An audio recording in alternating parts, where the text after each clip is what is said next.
రాజకీయ మదపుటేనుగులను తరిమేయడంలో ఆయన పాత్ర మరువలేనిది. ఆయన మాట్లాడే ముందు దయచేసి విజ్ఞప్తి చేస్తున్నా.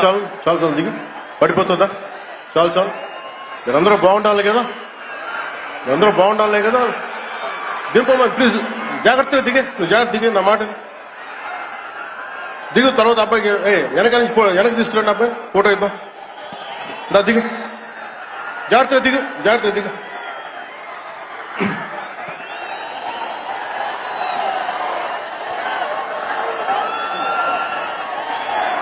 పుట్టపర్తి నారాయణాచార్యులు గారు రచించిన శివతాండవ కావ్యం పుట్టిన నేల, రచించిన నేల, తెలుగు భాష విలువను పెంచిన నేల, ఆడినమ్మ శివుడు పాడినమ్మ భవుడు అని శివతాండవాన్ని వినిపించిన నేల. ఈ నేల ఒక పుట్టపర్తి నారాయణాచార్యులు, కవి బళ్ళారి రాఘవ గారు లాంటి నాటకరంగ రచయిత, నటుడు, విధాన్ విశ్వం లాంటి మహానుభావులు, గజ్జల మల్లారెడ్డి గారి లాంటి కవులు, ఇలాంటి వాళ్ళందరూ పుట్టిన నేల. ప్రతి రాయలసీమ కవులు కళాకారులు అనేది ఋతువులు ఎన్నైనా మా రాళ్లసీమకి ఒకటే ఋతువు, కరువు ఋతువు. కాలాలు ఎన్నైనా మా రాయలసీమకి ఒకటే కాలం, ఎండాకాలం. దాన్ని మనం రూపుమాపే ప్రయత్నం చిత్తశుద్ధితో చేస్తోంది. పరిశ్రమలు, ఉద్యాన పంటలు, సాగునీటి ప్రాజెక్టులు మొదలైనవి చేపట్టి రాయలసీమని రతనాల సీమగా మార్చే దిశలోనే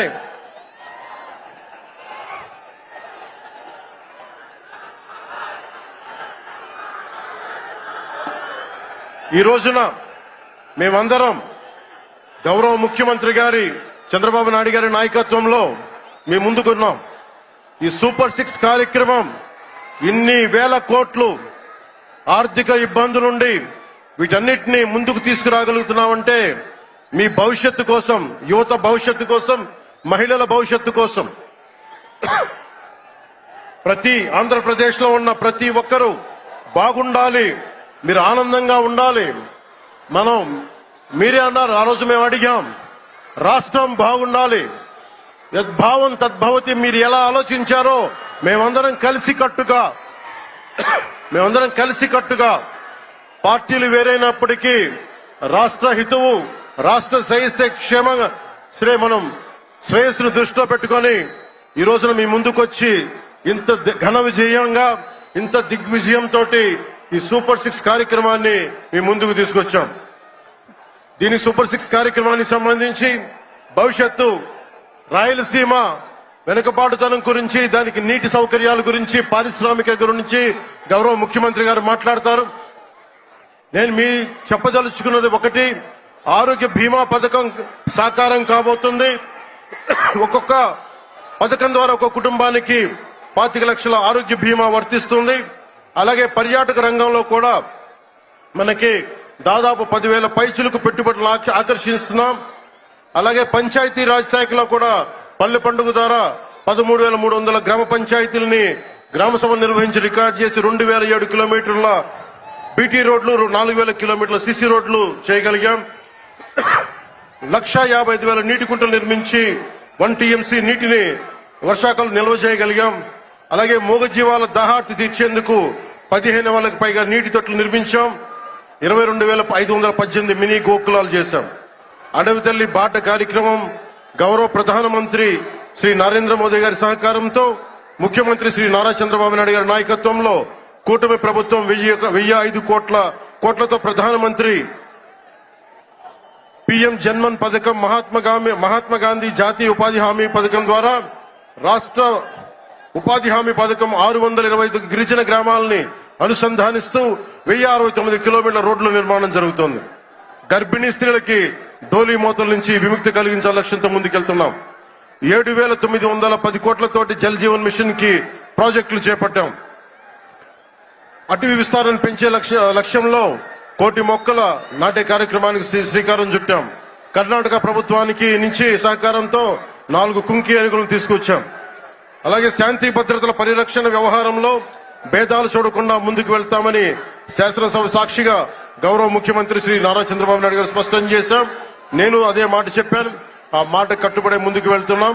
శాంతి భద్రతలు ఎలాంటి ఆటంకం కలగకుండా ఉన్నప్పుడే రాష్ట్రంలో పెట్టుబడులు పరిశ్రమలు వచ్చి యువతకి ఉపాధి ఉద్యోగ అవకాశాలు లభిస్తాయి.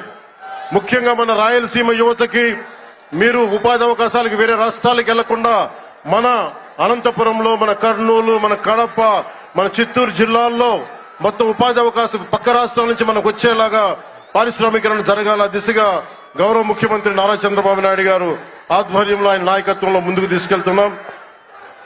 కూటమి ప్రభుత్వం ప్రతి అడుగులోని త్రికరణ శుద్ధితో పనిచేస్తుంది. గౌరవ ప్రధానమంత్రి శ్రీ నరేంద్ర మోదీ గారి వికసిత్ భారత్ విజన్ దిశగా గౌరవ ముఖ్యమంత్రి శ్రీ నారా చంద్రబాబు నాయుడు గారి నాయకత్వంలోని కూటమి ప్రభుత్వం ముందుకు సాగుతూ 2047 నాటికి ఆంధ్రప్రదేశ్ ని దేశంలో నెంబర్ 1 రాష్ట్రంగా తీర్చిదిద్దుతామని మీ అందరికీ తెలియజేసుకుంటూ జై భారత్, జై హింద్.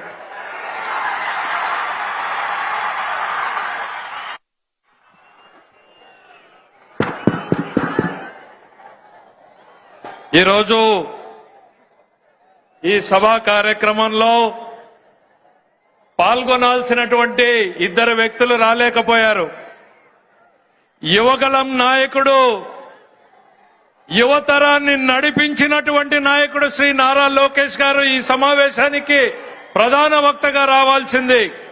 అయితే నేపాల్లో చిక్కుకుపోయినటువంటి తెలుగు వాళ్ళని కాపాడడం కోసం గౌరవ ముఖ్యమంత్రి గారి ఆదేశాలతో ఆయన అమరావతిలోనే ఉండి ఆ కార్యక్రమాన్ని పర్యవేక్షించడం వల్ల రాలేకపోయారు. మరో వ్యక్తి మన అఖండ